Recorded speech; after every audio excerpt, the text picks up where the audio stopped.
devant le Seigneur et pour lui. Qu'aucun échec ne vous décourage, qu'aucune épreuve ne vous fasse désespérer. Et s'il arrivait, frères et sœurs, que vous vous jugiez âgés et que cela vous inquiète, je prie le Seigneur pour que tous nous ayons une vieillesse qui soit un temps de sagesse, où l'on revoit sa vie dans la lumière de l'essentiel, du seul nécessaire. Et je vous demande d'oser dire aux plus jeunes, d'oser leur montrer surtout que l'être humain ne saurait se réduire à être un producteur-consommateur. Et vous, les jeunes, je salue les scouts, les servants et toutes sortes d'autres jeunes que j'ai aperçus ici, et vous, les jeunes, l'Église entière s'est souciée de vous à travers le synode qui vient de s'achever. Puissiez-vous surtout grandir au milieu de vos camarades sans jamais vous laisser aller au cynisme, mais en approfondissant en vous l'espérance d'être des fils et des filles de Dieu le Père, rien de moins que cela. Au milieu de vous, baptisés de Reims et des Ardennes, se trouvent les moines et les moniales, les religieux, les religieuses, les vierges consacrées, les hommes consacrés, les femmes consacrées de différentes sortes. Ils et elles sont un grand don de Dieu à son Église et aussi au monde.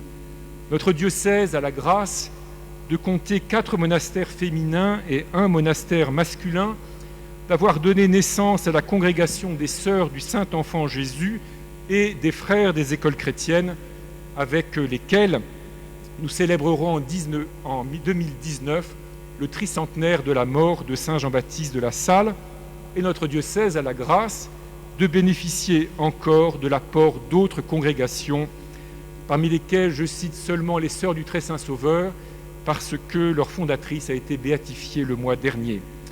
Pour la richesse de la vie consacrée à Reims et dans les Ardennes, je rends grâce à Dieu, et à chaque femme, chaque homme consacré, je dis ma gratitude pour son intercession devant Dieu et pour son don sans réserve dans la suite du Christ notre Seigneur.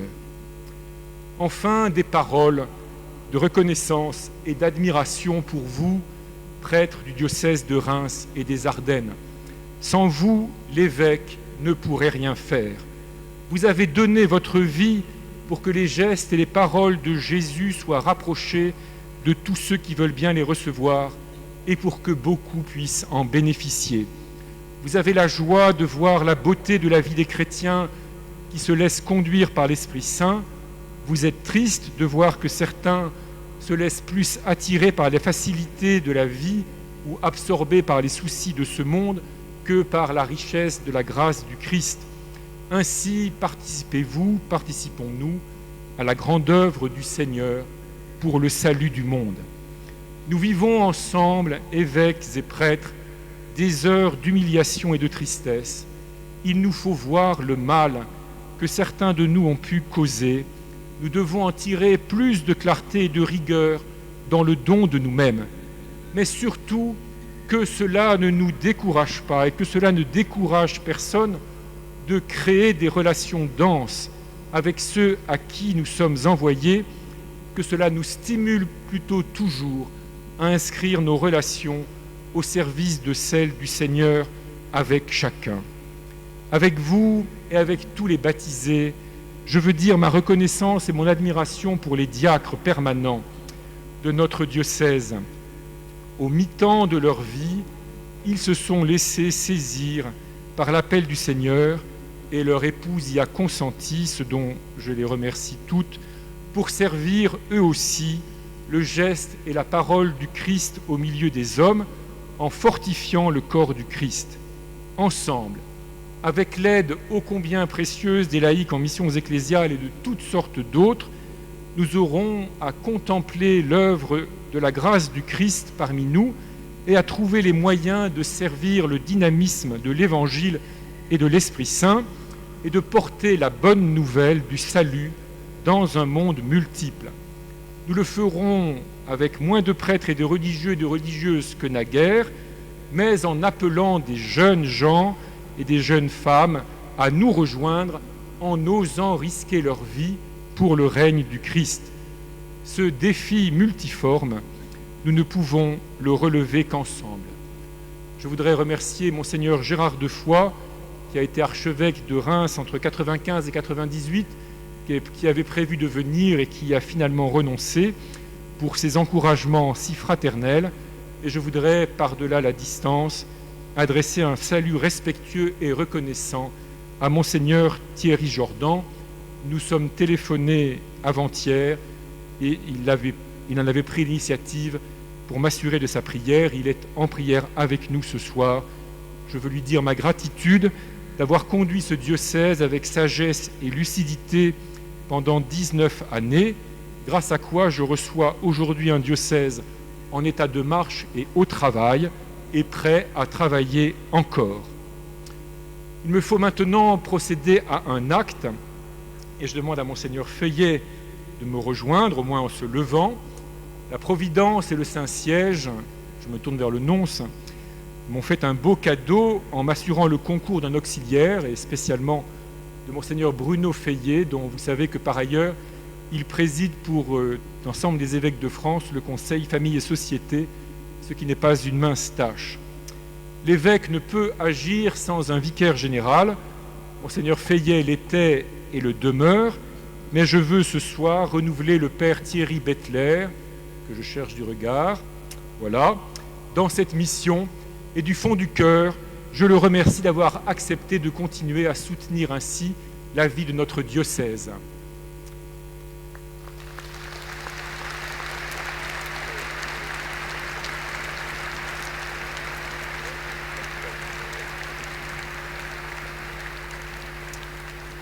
Frères et sœurs, tous, vous êtes invités à venir vous remettre de vos émotions et à prolonger la joie de ce rassemblement à la maison Saint-Sixte où un réconfortant vous attend. Je crains de vous avoir saoulé de paroles, peut-être avez-vous un peu froid. Je me dois de vous recommander de ne pas abuser de l'ivresse des boissons qui vous seront servies. Je voudrais remercier tous ceux qui ont contribué à cette célébration. Il faudrait commencer par ceux qui ont construit cette cathédrale magnifique, qui l'ont entretenue, à ceux qui l'ont reconstruite après la Première Guerre mondiale, sans oublier le secours des Américains. Je ne peux pas citer tout le monde, mais je voudrais mentionner quand même l'organisme, la maîtrise, mais aussi toutes sortes de personnes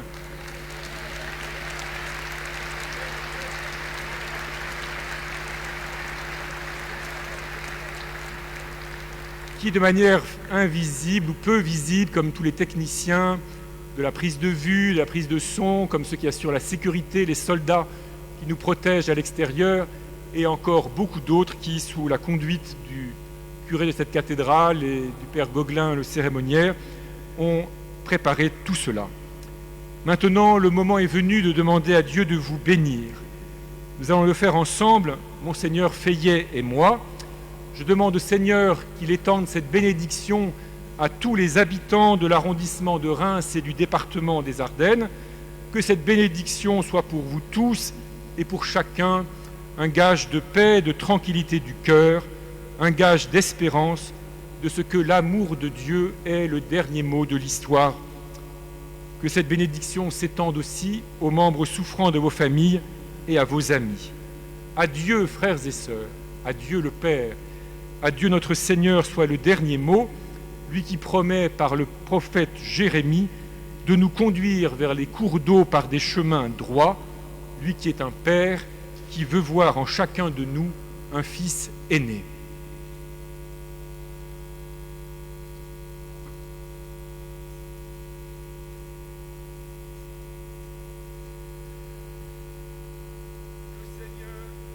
Le Seigneur soit avec vous.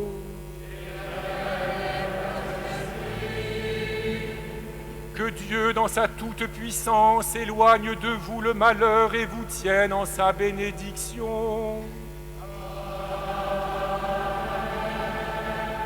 Qu'il vous donne soif de sa parole, source inaltérable de joie.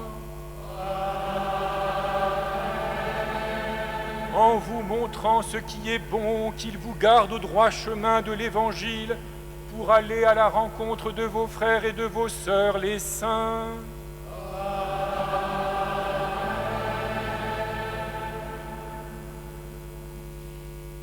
et que Dieu Tout-Puissant vous bénisse, le Père, le Fils et le Saint-Esprit.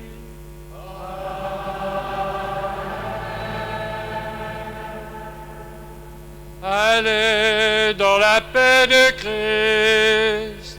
Nous rendons grâce à Dieu.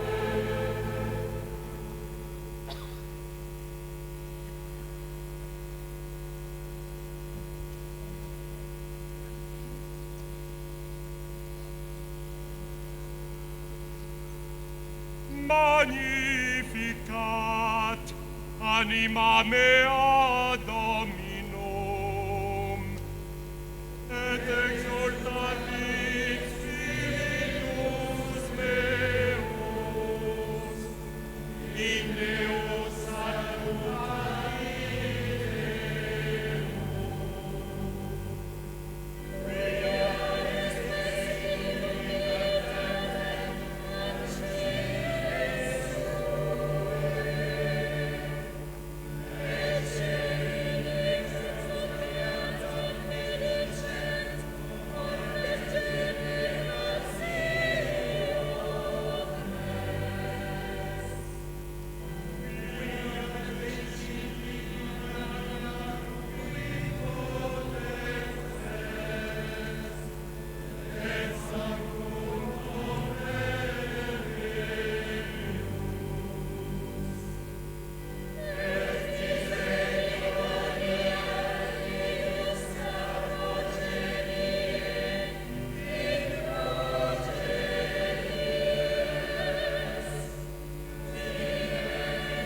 bonne chez le talent.